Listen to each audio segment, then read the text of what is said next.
Hi, my name is Tim Autrey, and I have the honor of being the Executive Director of the Human Performance Association.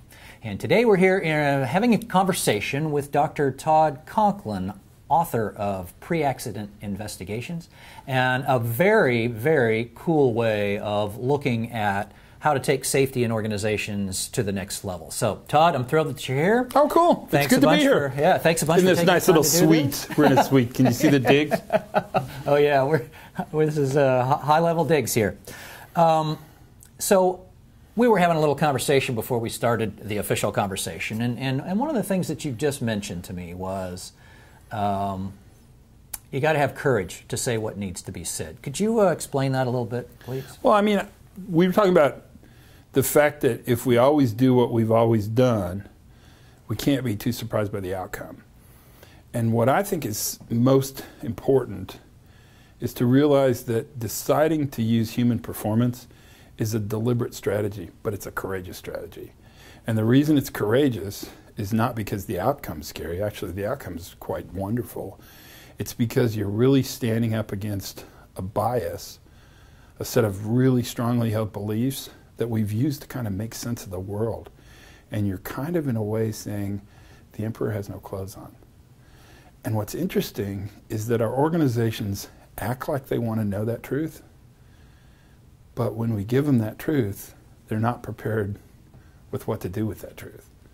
So I think you have to deliberately choose to be brave and to talk about really the story of what's happening in order to allow your organization the benefit of getting better. So I found in my life, I don't know about you, but pretty much every time I go into problem solving with the wrong question, I get the wrong answer. We have to be brave enough not to give the answers. I actually think the answers are pretty, I don't know, I'm not sure I have answers. What I think we have to be brave enough is to ask the right questions.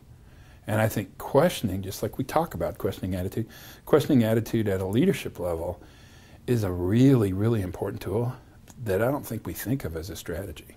Okay, I would absolutely agree with you. And this concept of having courage and the idea that we want to get the real answers, I'm not sure that's true in all cases. I agree. But something that I read recently is a so-called expert is an individual who asks fewer questions.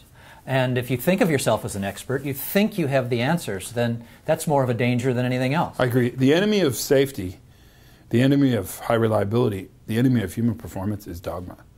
Because if you think you know the answer, you no longer ask the question. And the minute you stop asking the question, you're dead. You're dead strategically. You're definitely in trouble operationally. Yep. And I think it's kind of bad for the spirit. I mean, if you lose that organizational curiosity, to me what I think we bring to the table, all of us, is a really sort of newfound curiosity, not about why events happen. I actually think that's relatively simple, but how they happen. How did good people, given the circumstances around them, find themselves in a position where this outcome either could have happened or did happen? I don't know how many times you've been called into a place and they'll start the conversation by saying, he's a really good guy, 20 years experience, one of our safety leaders, brilliant operator, and X happened, something bad happened. Well, what scares me about that is if your good people are having events, what's possibly happening with your worst people? Because your best workers and your worst workers always coexist together. I don't like to think of workers as bad or good. I think that's kind of a waste of time.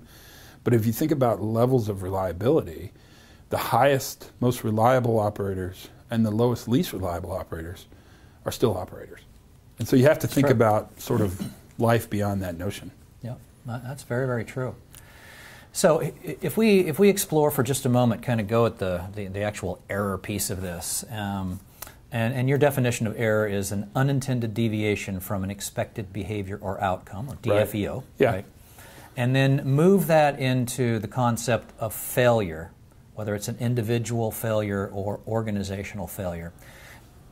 As you discuss that, then you get into the concept that when these things happen, it's really the organization failing the worker versus the worker failing the organization. Right. Could you explore that a little bit? Well, I'd say two things. I'd say number one, error is so normal, it's not terribly interesting. It's just normal. And error is so normal, it can really never be causal. Now that is really easy to say in a conversation, but it's actually a pretty hard sell. And I think before you can have the error talk, you have to have the blame talk. And you really have to build in a notion that blame is kind of a giant waste of time. Because if my definition of an error is a deviation from an expected outcome, I would suggest that definition is also the perfect definition for a success. A huge success, right? A surprise, on time, under budget, you know, that kind of success. So success and failure are not opposites. They kind of become, I don't know, two sides of the same coin, or cousins. Success isn't the opposite of failure, it's actually a significant part of failure.